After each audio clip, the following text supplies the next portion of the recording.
Hi everyone. Today you're going to learn how to go from a rough sketch to a vector logo. So for that we need the picture you took from your sketches, and we're going to go to Illustrator.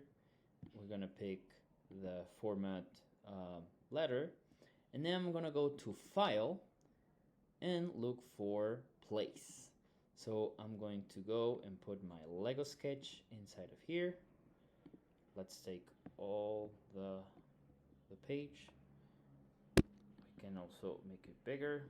Now, the logo that I want to vectorize, or the logo that I want to actually do, is going to be this one over here. So first, I'm going to create a new layer. So if you see on this menu, create new layer, I'm gonna add a new layer on top.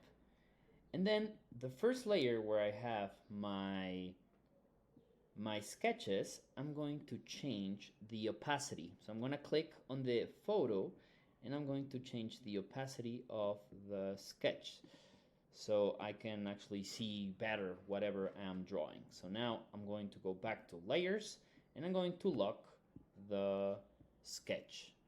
Now with my magnifying glass, I'm going to zoom in, and now I see this P, and of course it was just a rough sketch, so probably a lot of the details that I wanted to add are going to be actually seen now that we're doing it in vector. So first we go and take our pen tool and start tracing. Remember to click on the next layer.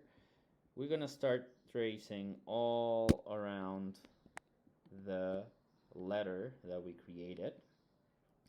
Don't worry about the curvature. We're gonna fix that in a minute.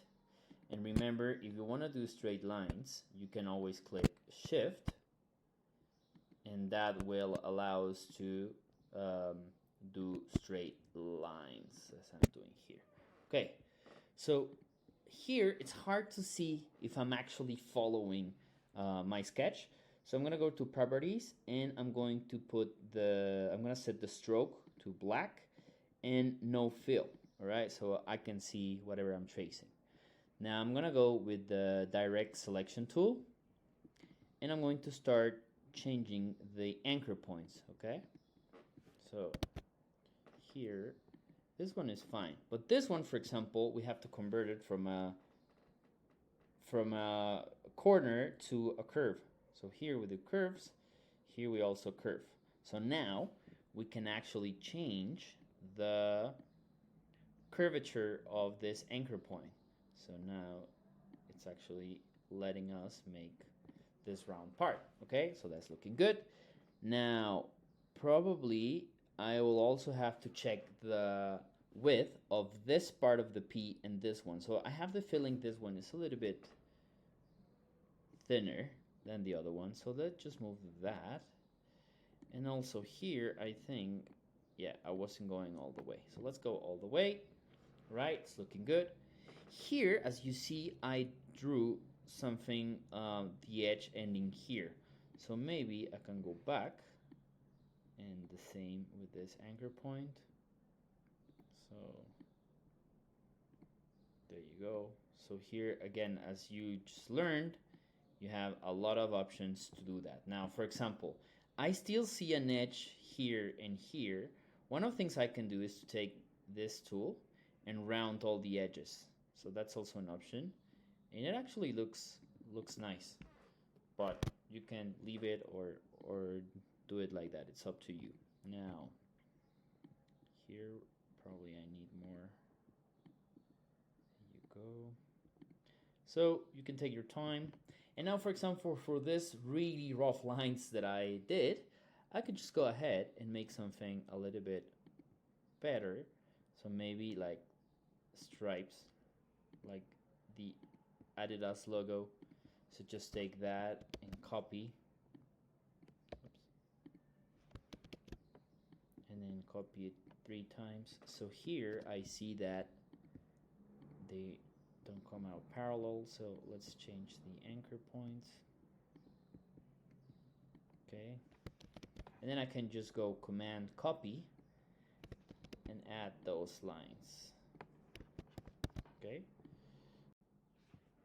So we keep moving the, probably they're too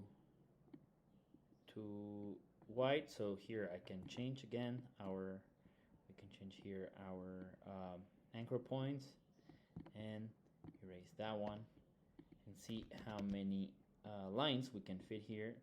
So look at the guidelines, the purple lines, they're always coming up and they will help us to guide and to center everything. In case we have something like this, where the elements are not centered, I can click here on align.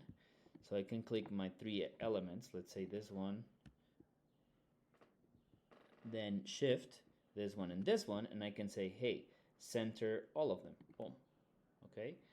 I can also say align, for example, distribute the objects so they are all have the same distance between each other. So for that, I can go and say horizontal distribute center, boom. So now they are distributed all with the same distance between each other, okay? So again, now the cool thing about having the vector as a logo is that I can, for example, again, I can take out the fill, boom. So I can see the traces. Maybe I'm still not sure about this one. There you go. So I'm gonna make it round, the same here. I'm gonna make it round. I feel better that way. Okay, looks better. And probably these 3 strips, they probably have to, we have to move them a little bit, even when they look out, or nah, it's okay. I'm gonna leave it like that. So now what we can do is that we can zoom out. So we can zoom out, and then we can erase the layer of the, we can erase the layer of our sketch. Boom. Yes. And now I have my vector logo. So what I can do now is I can save it as an .ai or SVG, and I can play around with different fills. Okay, I can play around with different colors. So you can actually, let's say you're presenting it to a client, so you can try with different combinations, outlines, maybe even adding some text. Proof, I don't know, just putting something, okay?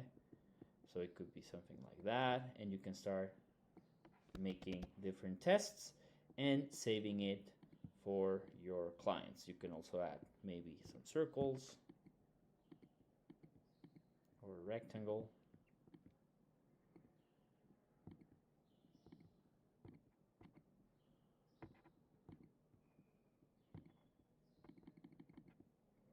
Maybe, there you go.